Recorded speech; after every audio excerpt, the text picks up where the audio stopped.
good. All right. So, have you ever participated in a street race?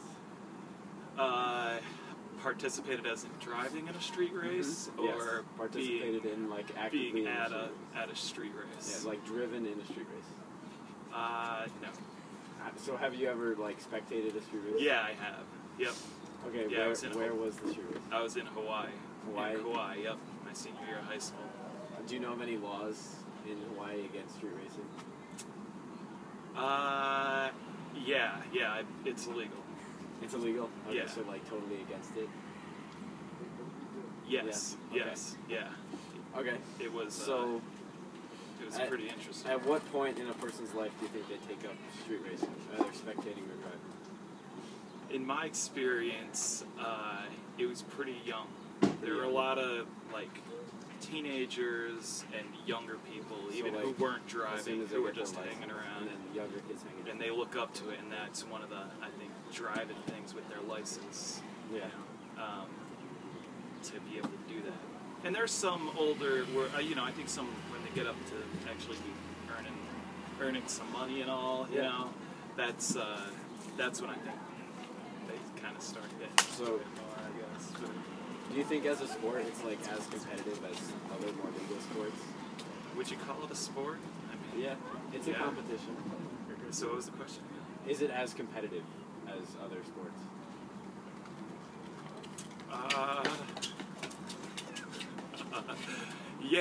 Yeah, I think it's pretty competitive, you know? Yeah.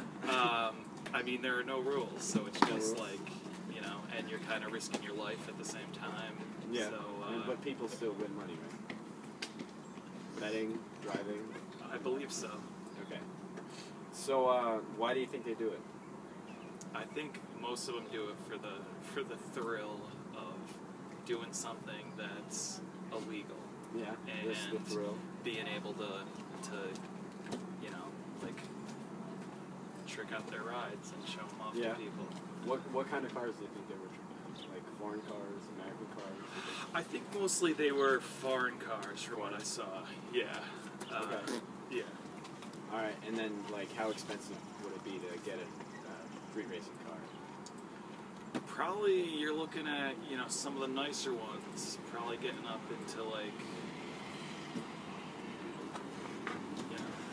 expensive cars. Yeah. Probably like. All right, what do you think some of the dangers that you saw? I think the dangers are that they're driving at a very high speed, and some of them are amateurs working on cars, so maybe they're not the best, put together. Okay. I mean, when I was there were no street lights or anything like that. Again, it's illegal, so they're trying to find a place where there aren't a lot of police officers, so it was just a straight line of the highway that was pretty deserted, no street lights, and just when you came up on it, it's like hundreds of cars just come out of the darkness. So it's like a real big thing. It was a huge thing. Yeah. Okay. And two people just pull out, and there could be there were some ready to order some crappy cars. No, hold that. Yeah. But they just kind of got out there. So how do you think they felt about the police?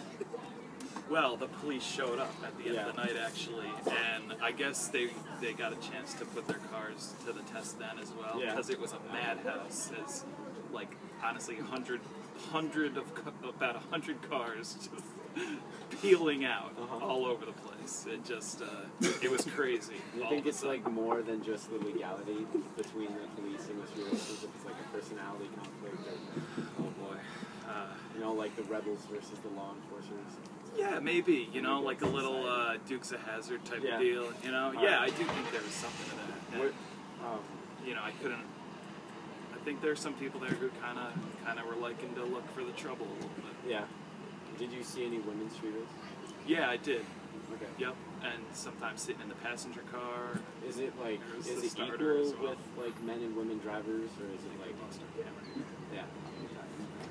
Is it like biased that more men street race, or is it more women?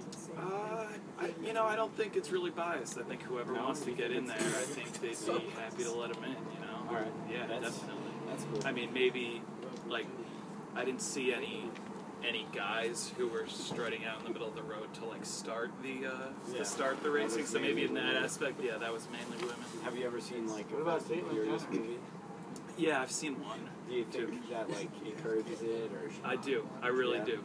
Yeah. I mean, you know, now that we're getting into like 8 and 9, and you know, I don't know who still watches these movies. Yeah. But I do think that encourages it. Okay. And I think when I was in high school and or college and they were just coming out, the kids were into that kind of stuff. If there was a way that like it could be made safer, like limit the amount of people that could get hit by like closing the street, do you think you would like that?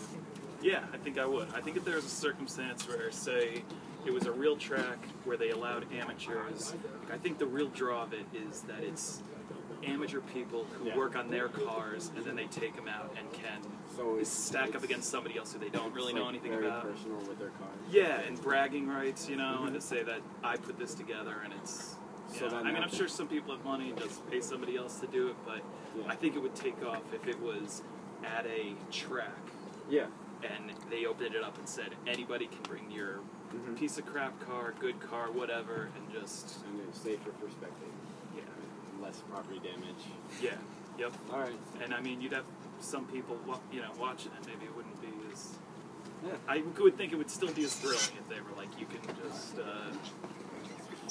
do your... Yeah. You know, bring your car and just race. Alright. Go fast. That's good. I think we're just about done here. Alright. So thank you very much for the interview. No problem. Alright. Yeah, it's been a pleasure. Check, please. It's, oh my god. Oh, it died? Yeah. It died? What? Can you get a close-up of that handshake? Okay. New angle.